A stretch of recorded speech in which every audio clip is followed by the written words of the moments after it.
안녕하세요. 조용한 생활 2025년 3월호를 듣고 계신 여러분, 책 읽는 의자 코너를 시작하겠습니다.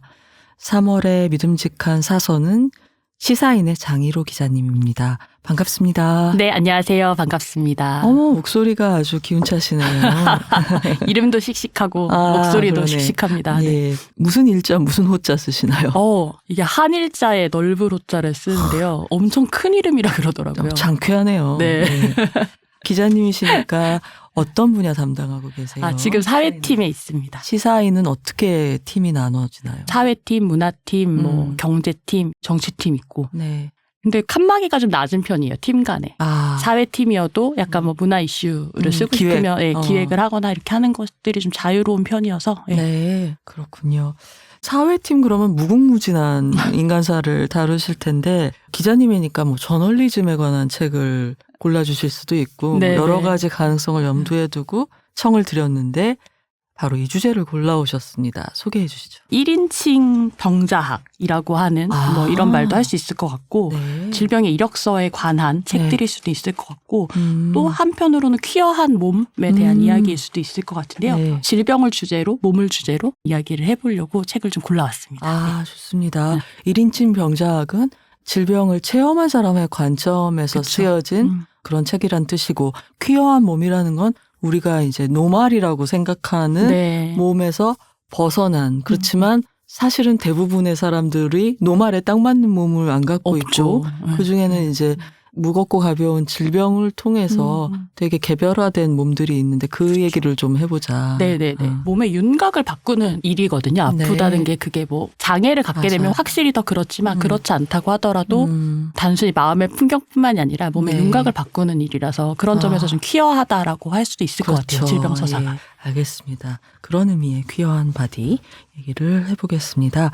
일단 책 3권 제목을 들어볼까요? 네. 사랑과 통제와 맥주 한 잔의 자유라 줄여서 뭐 사통맥자라고 부르는 줄임말도 있어요. 줄임말 네. 이게 저자분이 그렇게 부르시더라고요. 김도미 작가가 쓴 책이고요. 네. 그리고 다음에 이제 가지고 온 책이 짐승일기라고 하는 김지승 작가의 책입니다. 그리고 아프다는 것에 관하여라고 해서 메이 번역가님이 쓰신 그 책, 이 3권인데요. 사실 질병서사를 다룬 책들이 근 5년 사이에 진짜 많이 나왔어요. 왜냐면 제가 이제 유방암 이제 확진을 받은 지 올해 이제 5년째여서 6월 되면 이제 그 산정특례 기간이라고 해서 병원비를 아주 적게 낼 수 있는 자기 부담금 중에 5%만 내게 돼 있죠. 네. 그렇게 낼 수 있는 기간이 이제 5년인데 그 기간이 끝나는데 처음에 제 경험을 뭔가 해석할 말이 너무 없기 때문에 5년 전만 하더라도 일반적인 투병기 그렇죠. 내가 아팠어 어떻게 극복했어 극복서사죠. 나았어 이렇게 해야 돼라고 한 어떤 신자유주의적인 규율 이런 것들에 대한 이야기 그리고 어떤 음식을 먹어야 돼 이런 이야기들이었다면 제가 아프고 있는 한 5년 사이에 굉장히 그런 자기 질병에 대해서 해석하는 이야기들이 많이 나왔던 것 같아요. 그 중에서도 이제 어렵게 골랐습니다. 그래서 국내 작가였으면 좋겠어서 국내 작가 위주로. 그래서인지 책들이 굉장히 최근작들이네요. 2022년이 한 권 있고 24년 책이 2권이니까 그러니까 예전에는 글 쓰는 사람이 아프면 글쓰기를 중단하고 이걸 삶의 구획을 달리했는데 아픈 나와 글 쓰는 나를 이제는 와인 아신 것 같아요. 그리고 또 이게 새로운 생체험이기도 하니까 거기에 대해서 한번 글로 옮겨보자라는 되게 적극적인 태도가 생겨서 우리한테 이런 책들이 많이 들어온 것 같습니다. 글을 쓰는 사람들의 어떤 특징도 있는 것 같아요. 그러니까 저만 해도 진단 받았을 때 물론 이제 무섭다, 걱정된다, 슬프다도 있었지만 병에 대한 이해가 깊어지겠구나. 그리고 한편으로 내가 경험해보지 못한 일들 새로운 것들을 또 경험하게 되겠구나라고 하는 기대들이 분명히 있었거든요. 돌이켜서 생각해보면 그게 이제 이상하다라고 생각하실 수도 있지만 아픈 아니에요. 사람이 아니 왜 그렇잖아요. 사진가 뭐 화가 쓰고 그리고 창작하는 사람들은 집안에 막 우환이 생기거나 뭐 어떻게 이런 일이 내게 하는 와중에도 문장으로 머릿속 옮기고 있잖아요. 그건 어쩔 수 없는 것 같아요. 그러니까 내가 경험한 것들이 어떤 방식으로 정의될 수 있는가에 대해서 계속 생각하게 되는 것 같아요. 그리고 뭐 영화도 달리 보이게 되는 거고 그런 일을 하고 나면 그래서 치열한 경쟁 끝에 이 3권의 책이 선택을 받았는데 그러면 소개해 주신 순서대로 먼저 김도미 작가님이 2024년 작년에는 사랑과 통제와 맥주 한 잔의 자유. 어떤 책입니까? 제가 이분 글을 먼저 알게 된 게 뉴스레터를 통해서였는데요. 뭐 네. 12진상과 양말팔이라고 해가지고 12진상. 네, 이제 병자를 대하는 12명의 진상들에 대한 이제 이야기. 그러니까 왜 아픈 사람 몸에 생기는 굉장히 많은 규율들이 있잖아요. 그렇죠. 뭐 건강한 음식을 먹어야 된다, 뭐 설탕을 먹으면 안 된다부터 시작해서 뭐 내가 살아온 어떤 경험들을 다 벌로 해석하게 만드는 말들이 있잖아요. 네. 내가 병에 걸린 게 죄가 아닌데 그걸 죄로 이제 해석하게 만든 어떤 서사들이 있는데 그 서사들에 대해서 이제 12명의 이제 진상들에 대한 이야기를 쓴 거죠. 그래서 뉴스레터에서 이제 그러면서 그 생계를 잇기 위해서 이분이 이제 시민단체에서 일을 하셨던 분인데 네. 그 양말하고 그 뉴스레터를 같이 판매를 하는 걸 했었어요. 이 책이 거기에서 출발한 책인데 다른 것보다 이게 병자를 어떻게 대할 것인가라고 하는 질문. 아픈 몸을 우리가 어떻게 대해야 될 것인가 하는 질문에 대해서 같이 적극적으로 좀 고민해보자라고 제안하는 책이어서 좋았거든요. 그러니까 네. 굉장히 정답을 찾고 싶어 한다라는 맞아. 생각이 들었어요. 그리고 이제 아픈 몸을 대할 때 사람들이 윤리교사 같다라는 말을 윤리교사인 제 친구가 굉장히 싫어했는데 추천할 때 그 친구한테 보여주고 경찰 같다라는 표현을 바꿨는데 이제 경찰분들이 싫어하실 수도 있겠죠. 그러니까 그 윤리교사 같고 경찰 같은 그런 어떤 세세하게 나를 통제하는 어떤 규율들이 있잖아요. 아픈 몸에 대해서. 근데 그것이 생각해보면 나를 계속 이 자리에 두고 싶어하는 사람들의 다정한 마음이라는 것도 알겠는데 알죠. 너무 피곤한 거죠 사실. 그래서 병든 몸을 어떻게 대할 것인가에 대해서 정답이라는 게 사실 없다. 그리고 정답은 여러 개일 수 있다. 그걸 좀 같이 찾아 나가보자. 약간 이런 이야기들을 좀 담고 있는 책이어서 저는 좋았고요. 네. 그러니까 모른다라고 있는 영역에 대해서 두려워하는 것 같아요. 그리고 저는 좀 덜 외로웠던 것 같아요. 여기 이 책에 보면 이제 그런 이야기들이 좀 나오는데 24쪽인데요. 아무리 생이 절실해도 아무 희망이나 아무 위로가 필요한 것이 아닌데 건강한 사람들이 아무거나 주어다 주어서 어떤 병자는 불행하다. 적어도 나는 불행하다라는 구절이 나와요. 근데 사실 아픈 경험이라고 하는 것들이 되게 외로운 경험이기도 한데 이런 이야기를 쓰는 작가가 있어서 전 덜 외롭다라고 하는 감정도 좀 들었던 것 같아요. 맞아요. 통증, 질병 이런 게 진짜 인간은 혼자구나라는 걸 느끼게 해줘. 단독자로서의 나를 너무. 네. 그리고 나의 범위가 어디인가 이런 거 되게 추상적으로 생각하다가 맞아요. 아플 때는 맞아요. 내가 아픈 부분까지가 나구나. 맞아요. 이 통증의 범위가 나구나 이걸 알게 되잖아요. 오늘 갖고 오지 않은 책이기는 한데 와해된 몸이라고 크리스티나 크로스비라는 이제 작가가 쓴 책에 보면 몸을 사회적 피부라고 하더라고요. 네. 내 몸이라고 하는 것들의 이 어떤 윤곽이라고 하는 것들이 사실은 되게 사회적으로 결정이 되는 건 거죠. 내 질병도 장애도. 그렇습니다. 그래서 부제 같은 주제가 내 쪼대로 아프고 싶다 이거잖아요. 사실. 그렇죠. 네. 그러니까 환자가 사는 방식도 획일화할 수 없다라는 거고, 그리고 난치병이랄까 중증 질환이라고 하면은 그 자체로 어떻게 하고 그 낙인 찍기라고 하잖아요. 그런 경우가 꼭 아니더라도 뭘 잘못했을까? 뭐 너무 과로해서 그래라든가 맞아요. 너무 방종하게 살아서 그래 뭐 이 여러 가지. 술 먹어서 담배 펴서 뭐 야근해서 맞죠. 근데 저는 다시 돌아가도 그렇게 살 거거든요. 저. 어쩔 수가 없죠. 그때는 미래도 알 수 없고 그리고 그쵸. 또 이게 뭐 소화기 쪽의 질병이냐 호흡기 쪽의 질병이냐 이거에 따라서 문화권에 따라서 어떻게 대하는지도 다르더라고요. 맞아요. 근데 이제 그런 큰 문제 아니더라도 일상적으로 모멸감을 느끼는 경우, 그러니까 위로한다고 도와준다고 가져온 선물이나 한마디가 이게 아닌데 싶은 그런 경우를 굉장히 차곡차곡 모아놓으셨어요, 이 책에는. 맞아요. 그러니까 뭐 일해도 되냐라고 묻는 것 자체, 그것이 나를 걱정하는 것을 알겠는데 일을 하지 않으면 병원비는 대체 어디서 나오는 거지? 라는 질문을 할 수밖에 없는 거죠. 그리고 뭐 술 마시지 말라, 담배 피우지 말라, 뭐 하지 말라는 게 너무너무 많은 것들이 사실은 되게 그런 말들이 아니어도 아프고 나면 깨닫는 것 중에 하나가 내 몸의 자율성이라는 것이 굉장히 인권이구나라는 부분에 대한 깨달음이 좀 있거든요. 그런 부분에 있어서 지조대로 아플 자유를 이제 주장하시는 거죠, 김도미 작가는. 그러니까 어떤 분들은 뭐 그렇게 사람들이 너를 위해서 하는 말인데 네가 지금 아파서 예민해져서 그러는 거야 라고 느끼실 수도 있어요. 안 아파 보신 분이 이 책을 읽으신다면 그럴 수도 있을 것 같은데 네네네. 이게 그런 거거든요. 나는 여전히 인간이고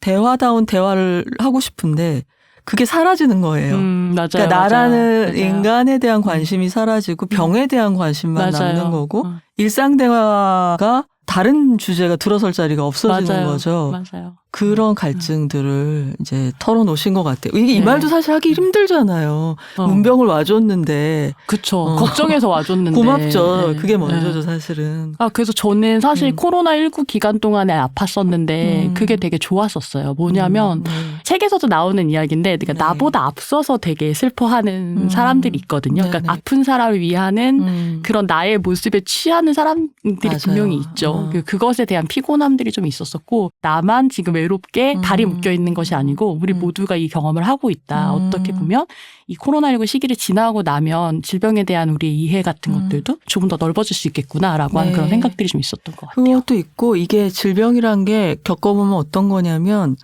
우리가 계속 바쁘게 살잖아요. 그리고 다음 주에 다음 달에 내년에 해야 될 일이 있고 그걸 쳐내면서 계속 가야 되거든요. 근데 갑자기 그런 계획이란 게 불가능해지고 삶이 정지되는 경험이거든요. 계획을 할 수가 없어. 왜냐면 내가 어떻게 될지 모르니까. 그러니까 나만 정지해 있고 세상이 막 돌아가는 게 보통 이제 환자들의 입장인데 나만 멈춘 줄 알았는데 세상이 멈췄네? 맞아요. 약간 그런 느낌이 있으셨을 것 같아요. 그것도 그랬고 이제 병으로 인해서 이제 나의 생활 그리고 어떤 일 이런 것들이 좀 단절된다라고 하는 두려움들이 있었는데 그래서 이제 그런 이야기들을 들을 때마다 생각하는 거죠. 다시 돌아간다고 하면 내가 정말로 잠을 잘 자고 밥을 잘 챙겨 먹고 술 담배를 하지 않을 것인가 혹은 막 살지 않을 것인가 이를테면. 근데 전 다시 돌아가도 막 살 거거든요. 그런 사람들이 있죠. 네, 그것에 대해서 후회하지 않고 다시 돌아가도 똑같이 살 건데 그게 뭐냐면 병이랑 싸우고 싶지 않은 마음인 것 같아요. 병을 다스리고 싶지도 않고 뭔가 이걸 극복하고 싶지도 않고 그러니까 이게 난 거죠. 아픈 그대로의 나도 나라는 이야기들을 사실은 이 책이 하고 있어서 아픈 몸을 가진 사람들이 뭔가 불만을 갖는다라고 하는 게 되게 낯설잖아요. 근데 이 백혈병 환자인 김도미 씨의 어떤 불만이라고 하는 것들이 다른 아픈 몸들에 대한 이해를 넓혀주기도 하겠지만 다른 것보다도 외롭지 않게 하는 역할을 하는 것 같아요. 그러니까 사실은 이제 아프다고 하면 이제 눈치를 보게 되고 다른 사람들의 배려 이런 것들이 너무나 이제 절실한 때이기 때문에 움츠러들고 눈치를 보게 되는데 그게 아니라 이제 지조대로 아프기 위해서 필요한 어떤 다른 조건들, 사회적 조건들 어떤 것들이 필요한 것에 대한 이야기들도 담고 있거든요. 그래서 이 책에서 되게 중요한 것 중에 하나가 또 돌봄에 대한 이야기이기도 해서 물론이죠. 네, 그런 부분까지도 좀 담고 있는. 그러니까 이제 투덜이는 아프면 투덜이 환자가 되는 거죠. 그쵸. 투덜이 부분이 없어지는 건 아닌 거죠. 사람의 성격이 아프다고 갑자기 소거되는 건 아닌데 맞아요. 물론 이제 중병의 경우에는 늦지 않게 대처를 하는 게 긴급한 일이기 때문에 그걸 우선시하긴 하죠. 하지만 그 나머지 부분이 하루아침에 삭제되는 건 아니라는 걸 병원의 어떤 제도나 아니면은 이제 주변 사람들도 이런 책들을 통해서 조금 더 시야가 넓어지면 좋겠죠. 좀 구체적으로 들어가서 김도미 저자께서 굉장히 다양한 주제를 다루셨어요. 그 안에서. 그러니까 뭐 공포를 빌미로 삼아서 환자들에게 파는 상품들, 뭐 보험이라든가 이런 얘기도 하셨고, 그다음에 뭐 드라마에서 병을 어떻게 재현하는가, 그리고 완치 후가 더 문제다, 뭐 이런 얘기들 되게 다각적으로 해주셨는데 심금을 울렸던 챕터들이 있습니까? 사실 이제 되게 많은 부분에 밑줄을 그으면서 이제 책을 읽었는데요. 이제 김도미 작가가 일했던 것이 이제 반성폭력 활동이었거든요. 근데 이제 성폭력 피해 경험을 다루는 일을 했던 것이 자신의 질병 경험을 어떻게 해석하는지에 대해서 도움이 됐다라고 하는 대목이 나와요. 307쪽인데요. 나의 질병 해석은 성폭력 피해 경험과 다른 이들로부터 회복을 지지받았던 경험, 이후 성폭력 피해 생존자들에게 조력했던 시간과 때려야 뗄 수 없다. 수년간 반성폭력 활동에 참여하면서 성폭력 피해 생존자의 사건 해석에 동행하고 이를 사회적으로 의제화해본 경험이 내 상황을 나름대로 해석하고 길을 찾는 데 큰 참고가 되고 있다. 부당한 상황을 받아들이지 않을 용기도 말하는 사람과 듣는 사람이 각각이 나눠 가질 책임과 역할에 대해서도 나는 반성폭력 활동을 통해 배웠다. 그러면서 이제 나의 문제가 아니었으며 나만의 문제도 아니었다는 깨달음, 그것이 생존자를 한 뼘 성장시킨다라고 하는 부분인데요. 질병 경험을 어떤 툴로 해석하느냐에 있어서 이분이 이제 반성폭력의 경험이라고 하는 것들을 갖고 왔다라는 대목이 좀 인상적이었고. 그러니까 활동가셨던 거죠. 네네네. 근데 저자의 어머님께서는 네가 그렇게 힘든 사람들 얘기만 듣고 그걸 쫓아다니다 보니까 속병이 나서 아픈 거 아니냐. 이 진짜 어머님들이 하시는 말씀 중에 그쵸. 레파토리 중에 하나잖아요. 맞아요. 그런 부분이 없다고 할 수는 없겠죠. 근데 그럼에도 불구하고 무릅쓰고 일을 하는 거잖아요. 그렇죠. 그럼 모든 사람들이 어느 정도 일에서 온 스트레스는 있는 거죠. 그렇죠.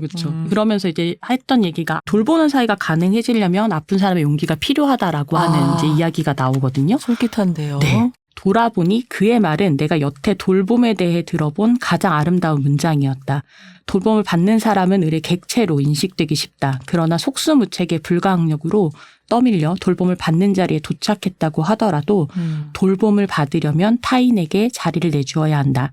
타인에게 손 내밀 용기를 내는 것만큼이나 나에게도 용기가 필요했다라는 말이었어요. 네. 이게 결국은 주변의 조력이라고 하는 것이 얼마나 중요한가, 그리고 그 조력을 내가 받아들일 공간을 만드는 것이 얼마나 중요한가에 대한 이야기이기도 해서 사실 우리가 주는 것보다 받는 게 더 힘들잖아요. 어떤 것이든. 그 받는 마음이라고 하는 것들에도 용기가 필요하다라고 하는 것이 네. 아픈 사람을 대하는 태도에 있어서 되게 중요한 단어라는 생각이 문득 들더라고요. 내가 도와도 될까요? 라는 단계가 필요한 것 같아요. 맞아요. 그러니까 아니 내가 돕는다는데 너는 고마워하는 게 당연하지 라고만 생각하기 쉽잖아요. 맞아요. 왜냐하면 남을 돕는 건 정말 어려운 일이니까 맞아요. 자기 일도 매일매일 바쁜데 그래서 내가 이렇게 힘들게 마음을 냈는데 쟤는 왜 표정이 저렇지? 라고 생각하기 쉽단 말이에요. 근데 환자가 되어보면 실상은 꼭 그렇지만은 않은 거죠. 그러니까 항상 물어볼 수 있어야 될 것 같아요. 이렇게 도움 주면 도움이 될까? 라든가. 맞아요. 제가 제일 많이 하는 말도 뭐 이걸 다 읽고 나신 분들도 많이 물어보는 것 중에 하나가 그래서 아픈 사람을 어떻게 대해야 돼? 이런 말이거든요. 어쩌라는 거야. 어쩌라는 거야. 그러니까 맞아. 쉬운 문제는 아니에요. 네, 쉽지 않아요. 근데 이거는 그 관계의 역사들도 있는 거기 때문에 그 안에서 하나의 정답이 있는 게 아니라 이렇게 조율하면서 답을 찾아가면 되는 거거든요. 그래서 저도 맨날 하는 말 중에 하나가 제발 그냥 가만히 있어라. 그냥 너가 거기 있다라는 것만 내가 알고 있고 내가 요청할 수 있다는 것만으로도 지금 나한테 엄청 지지가 된다. 뭐 이런 이야기를 하기도 하는데 가만히 있기가 어려운가 봐요. 특히 이제 가족들 같은 경우. 그렇죠. 근데 또 가족이 그런 스탠스를 처음엔 취했다가도 이 책에도 나오지만 가족 주변에 있는 사람들이 이제 들쑤시기 시작하잖아요. 딸이 뭐 그래? 아, 근데 지금 뭐 하고 있어? 맞아. 뭐 빨리 데려다 옆에서 챙겨줘라든가. 그러니까 이게 나로서는 호의지만 맞아요. 상대방한테는 부담이 될 수도 있는 거잖아요. 그러니까 그게 잘 주는 법인 것 같아요. 저 사람에게도 나의 호의가 호의로 전달되는가 이것이. 그냥 내가 가만히 있으면 내 마음이 불편해서가 다면은 아직은 충분한 이유가 되지는 못하는 것 같고 환자의 성향도 있겠죠. 어떤 환자는 관심이 끊긴 상태를 못 견디는 사람도 있을 거예요. 반면에 이렇게 독립적으로 혼자 살아오는 게 익숙한 특히 여성 1인 가구 이런 분들은 뭘 받는 게 굉장히 익숙하지 않다거나. 맞아요. 그거 익숙해지는데도 시간이 걸렸던 것 같아요. 그리고 그 다음 일을 또 생각하잖아요. 나는 이분한테 이런 걸 돌려줄 기회가 있을까? 그거 꼭 생각한다고요. 맞아요. 장녀들이 특히. 맞아요. K 장녀들. 그러니까 내가 지금 내 주변에 아픈 사람이 평소에 어떤 유형의 사람이었는지 그것도 한번 고려를 해서 천편일률적으로 누구나에게 필요한 도움이라는 건 없는 것 같고. 그렇죠. 그리고 여기서 또 항암식단 얘기를 되게 많이 하셔. 이게 음식 공격을 많이 받잖아요. 좋다는 거 다. 근데 맞아요. 이것도 여성지 뭐 이런 걸 봐도 그렇고 아침 방송만 틀어도 뭐 온갖 좋다는 게 다 나오잖아요. 동시에 이제 홈쇼핑에서는 그 아침 방송에서 이야기하고 있는 바로 걸 같은 팔고 시간대 있죠. 팔죠. 너무 투명해. 이거 보면은 뭐 아르기닌 이쪽을 팔고 있고. 근데 이게 환자라고 같은 환자가 아니구나. 다 달라요. 완전 맞아요. 모범생. 그러니까 왜 좋다는 거 다 찾아서 가장 싸게 안 하면 직성이 안 풀리는 그런 분들이 있잖아요. 맞아요. 그런 유형의 분들은 환자가 되면 그걸 또 몸돌보기에 다 해서 좋다는 거. 자기 규율이 엄청 강하신 분들이 있죠. 그러니까 이건 절대 안 되고 그리고 병원에 대한 정보. 이 어디가 병에 대해서 좋대. 어느 병원에 어떤 선생님은 어떻고. 맞아. 그러면은 근데 문제는 해도 끝이 없어요. 만족스럽지가 않고 맞아요. 뭔가 더 많은 정보가 어딘가에 있을 것 같고 눈 뜨고 일어나면 또 새로운 정보가 커뮤니티에 올라와 있고 맞아요. 유익한 정보도 있겠지만 일단 마음이 평온해야지 치료에 집중할 거 아닌가 하는 생각도 들더라고요. 그리고 음식 먹는 거에 관해서 좋은 음식, 나쁜 음식이 사실 따로 있는 게 아니고 아플 때는 입에 들어가는 음식이 좋은 음식이거든요. 그렇구나. 그러니까 왜냐면 안 넘어가기도 하고 실제로 이 항암을 할 때 빨리 자라는 세포들이 공격을 받는데요. 네. 그러니까 이게 특히 미각세포도 그런 건데 맛을 못 느끼게 되거든요. 너무 이제 슬픈 것 중에 하나가 내가 이 떡볶이의 맛을 알아서 이게 너무 먹고 싶은데 먹으면 아무 맛도 안 느껴진다라고 하는 것들이 생각보다 먹는 즐거움이 굉장히 컸구나라고 하는 것을 알게 되는데 근데 그러지 못하는 어떤 상황에서 건강한 음식을 먹어야 된다라고 하는 이제 어떤 사회적인 압력 같은 것들이 있는 건 거죠. 근데 저는 제 주치의 선생님이 되게 좋았던 것 중에 하나가 일단 입에 들어가면 다 먹어도 된다였었어요. 그러니까 그 또 많이 하는 얘기 중에 하나가 이제 김도미 작가도 책에서 이야기하던데 설탕, 당이 암을 키운다. 약간 뭐 이런 이야기들. 그 속설이 있죠. 네, 있어서 뭐 케이크나 이런 거 안 먹는 분들이 있거든. 실제로 암투병 했던 분들 이야기를 들어봐도 단 걸 너무 좋아하시는 분이었는데 케이크를 먹지 않고 있다라는 얘기를 듣고 제가 아프지 않기 위해서 나의 삶을 너무나 규율적으로 하는 것이 정말로 나의 즐거움까지 포기할 만한 것인가, 이 건강이라고 하는 것이. 그런 생각들을 되게 많이 하게 되는 것 같고 왜 이렇게 우리는 건강에 좀 집착하게 되는가라고 하는 생각도 하게 되는 것 같아요. 신자유주의적인 고수익, 고효율을 추구하는 삶의 모토가 그런 거니까 병이나 죽음에 관련돼서도 비슷한 프레임이 적용되는 거 아닐까요? 그리고 1인분 해야 된다라고 하는 어떤 강박들이 있는 것 같아요. 사실 저는 이제 총합이 1이 되면 된다고 생각하거든요. 아플 때는 0.5인분 하고 다른 사람이 내 대신해서 이제 1.5인분 하고 그 사람이 아플 땐 내가 1.5인분 하고 이런 식으로 총합이 1인분이 되는 게 낫지 내가 다 1인분을 못하면 안 돼라고 하는 그런 마음으로 산다라고 하는 것들이 오히려 병을 키우는 것이 아닌가라고 하는. 거기 저변엔 그런 게 있겠죠. 나한테 주지도 말라는 말 속에는 나도 못 도울 거야. 나도 도울 생각이 없어라는 것도 있는 거죠. 근데 1과 1을 더하면 2가 되는 거랑 0.7과 1.3 어떤 때는 1.2와 0.8 내 쪽에서 1 넘게 그걸 해서 답은 2로 다 똑같지만 맞아요. 어느 쪽이 더 재미있는 삶일까 인간적인 삶일까 생각하면 사실은 모자랐다 넘쳤다 뭐 이런 것도 좋은 거죠. 여기 이런 구절이 있었던 것 같아요. 자신을 갈아 넣어야 생존할 수 있는 신자유주의적인 삶의 반대급부로서 매뉴얼화된 암치유 풍경이 있고 그것의 종합 패키지인 요양병원이 존재한다. 그러니까 저는 가끔 병원 출입을 하다 보면 그런 생각이 들더라고요. 우리가 안 아플 때는 세상이 다 건강한 것 같고 맞아요. 아픈 사람은 특별한 경우인 것 같잖아요. 온 세상이 다 건강한 사람 기준으로 돌아가고 있고 하니까 근데 조금만 물러서거나 병원에 한 걸음 들여놓고 보면은 세상에 온전한 컨디션인 사람이 적다는 걸 알게 되는 것 같아요. 맞아요. 근데 다만 그들은 스스로 자기를 예외라고 생각하고 웅크리고 또 병원 같은 데 모여있기 때문에 세상의 다수가 건강한 것처럼 착시현상이 있고 아프거나 장애가 있는 사람들이 뭔가 하려고 그럴 때는 수혜를 기대해야 되는 것처럼 생각하지만 과연 그렇게 대다수가 건강한가? 그리고 특히 고령화 사회에서. 그래서 이건 진짜 관점의 편중이었다. 그런 생각도 하게 되더라고요. 그래서 저는 김도미 작가가 그런 상황, 그런 몸을 이제 키메라라고 하는 키메라 말로 다루는 것이 좋더라고요. 네. 그게 324쪽에 나오는데 키메라는 괴물로만 머무르지 않는다. 특이한 유전적 현상에 머무르지도 않는다. 키메라는 존재 양식이다. 온전하고 순수하며 그래서 아름답고 이롭다라는 유구한 편견과 달리 자연은 오히려 아무리 순수에 집착하더라도 막을 수 없는 온갖 인공적이며 잡종적이고 불순한 접촉과 까칠한 경계면을 상기시킨다. 살아있는 한 이 진동과 혼란을 견뎌야 한다. 나도 당신도 사실 원래 그렇게 생겨먹었다. 저는 참 존경심이 드는 게 몸이 불편하고 체력이 떨어지고 이러면 정신력은 정말 논할 수가 없잖아요. 몸이 쓴 다음에 정신력이라는 게 있는 건데 어떻게 저자께서는 이렇게 치열하게 사고하는 걸 안 멈추셨을까. 근데 아플 때는 못 쓰는 것 같아요. 사실 그러니까 지나고 나서 그러니까 저도 그 아팠던 당시에 썼던 어떤 기록들을 보면 종이 위에 있는 글자가 아니라 비명처럼 느껴지거든요. 버티는 걸로도 너무 힘들잖아요. 네. 몇 년 전 사진 이렇게 해서 보여줄 네. 때 아플 때 얼굴이 뜰 때가 있는데 와 어떻게 살았지? 라는 그런 생각들이 들 때가 있단 말이에요. 네. 그러니까 질병 경험이라고 하는 건 취약함일 텐데 이걸 드러낸다라는 게 대체 어떤 의미일까? 저도 마찬가지인 거죠. 저의 병에 대한 이야기들을 일부러라도 좀 더 하는 게 있거든요. 특히나 제가 경험한 병이 이제 유방암이기 때문에 여성암이라고 하는 것들을 갖고 있는 사람들의 어떤 금기 같은 것들이 있어서 자궁암도 그렇고 유방암도 그렇고 구체적인 병명에 대해서 잘 이야기하지 않으시려는 정말 그 유구한 우리의 그쵸. 습관이죠.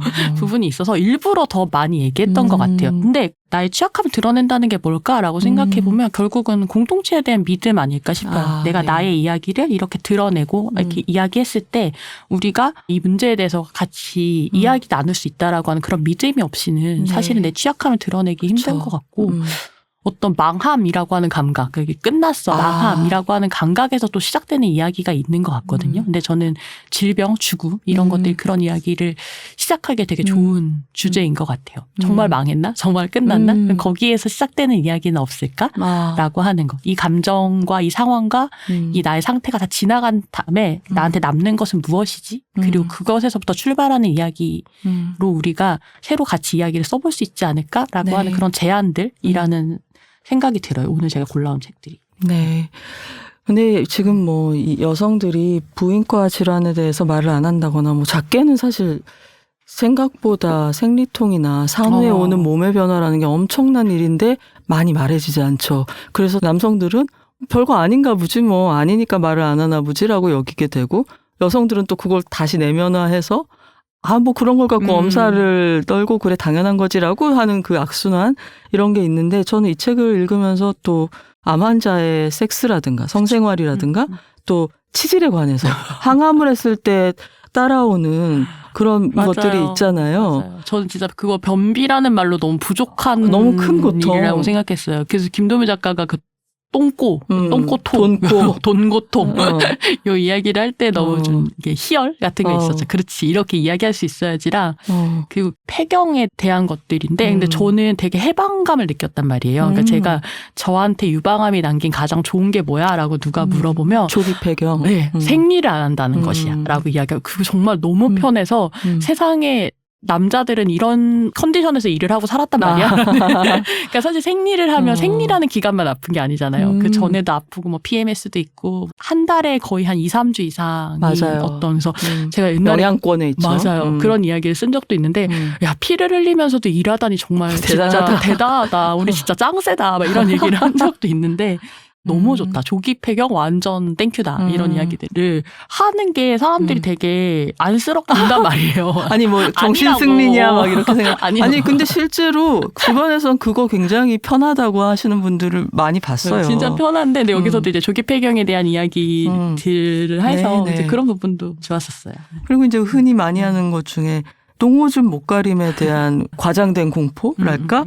그러면 인간의 존엄성을 잃는다 이런 생각도 있잖아요. 근데 사실 드라마, 소설 이런 거 병을 다룬 거 특히 남성 작가들이 쓴 것들 이런 걸 보면 뭐 언니의 폐경이란 소설도 많이 운이가 됩니다마는 네, 김은 작가. 그게 한 번만 좀 보여주지.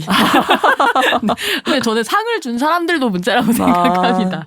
저는 김은 작가님 좋아하지만 맞아요. 훌륭한 문장가시죠. 근데 그 당시에는 이제 이런 인식이 좀 부족했던 거죠. 근데 어떤 종류의 통증, 그러니까 점액질이라든가 흔히 얘기하는 사회적 품위를 지킬 수 없는 정도 그런 종류의 고통이나 부작용에 대해서는 정말 예술이 외면하는구나 이런 생각을 할 때가 많잖아요. 맞아요.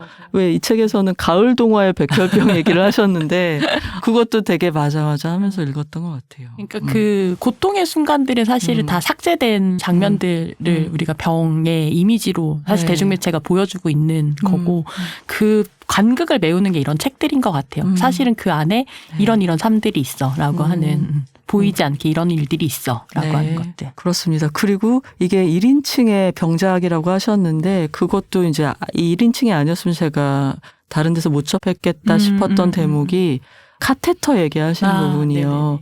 네네. 항암을 시작하면 이 카테터를 꽂아 놓잖아요. 맞아요. 그냥. 그때마다 열 수 없으니까. 근데 이분이 내 몸에는 안과 밖에 없었다 이렇게 표현을 하셨더라고요. 그러니까 그 면역이 극도로 저하된 상태, 그러니까 피부라는 게 우리의 테두리로 장벽을 형성하고 있었던 걸 역으로 그때서야 깨닫게 맞아요. 되잖아요. 그 맞아요. 굉장히 무방비한 상태. 내 몸이 열려 있어. 폐곡선이 아니야. 맞아요. 그 감각을 안 겪어보고는 도저히 알 수 없는 거잖아요. 맞아요. 아프다는 게 물론 취약한 상태이긴 한데 그만큼 열어주는 세계가 있죠. 그렇죠. 그 몸이. 몰랐던 네네네. 세계가 네. 열리고 삶이 두터워지는 걸 수도 있어요. 맞아요. 아픈 사람들을 계속 불행할 거라고 이렇게 생각하는 경향들이 있는데, 그러니까 네. 너무 막 슬플 거야, 힘들 거야, 뭐 그리고 마치 병원 치료가 다 끝나면 또 다 끝났어라고 이렇게 연장선으로 생각하는 게 아니라 환자의 몸을 이렇게 딱 분절분절해서 생각하는 네. 그런 경향들이 있는데, 근데 저는 2차 항암 하고 나서 네. 헨젤과 그레텔의 아이들처럼 머리카락을 너무 제가 다니는 길마다 흘리고 다니길래 그냥 가서 미리 밀었거든요. 많이들 미리 하시죠. 네네. 네. 그게 빠질 때 생각보다 되게 아파요. 이게 그래요? 네, 저는 이제 피부가 약한 편이기도 해서 머리가 너무 아픈 거예요. 그 목은 빠지는 모공이 그 모공이 있다라는 걸 그때 처음 감각했는데 아파야 그게 있는 줄 알죠. 장기들이 다. 근데 그러고 나서 이제 미용실에 가서 머리를 딱 밀고 났는데 정말 너무 귀여운 거예요. 아니 두상이 잘생기신 거잖아요. 그러니까 이게 아픈 환자 일상이라고 하는 게 온전히 다 고통과 아픔과 슬픔만 있는 것이 아니라 그 가운데서 느껴지는 즐거움이 있다라는 거 하는 것들을 아프지 않은 사람들은 이해 못하는 어떤 네. 영역의 이야기들이 있는 것 같아요. 그리고 그것들을 발견하는 재미. 그래서 힘겨워도 짧게라도 일기를 쓴다거나 왜냐하면 내가 스토리를 안 만들면 주도권을 지배적인 내러티브가 가져가잖아요. 맞아요. 병원의 여러 가지 규율이라든가 아니면은 뭐 암치료의 매뉴얼이나 해도 되는 것과 안 되는 것의 리스트. 그것들이 내러티브가 돼서 휩쓸어 버리니까 맞아요. 내 관점으로 뭔가 기록해두는 것 혹은 생각하는 것. 이제 그런 것들이 나를 지탱하는데 맞아요. 나를 나로서 머물게 하는데 적잖은 도움이 될 것 같아요.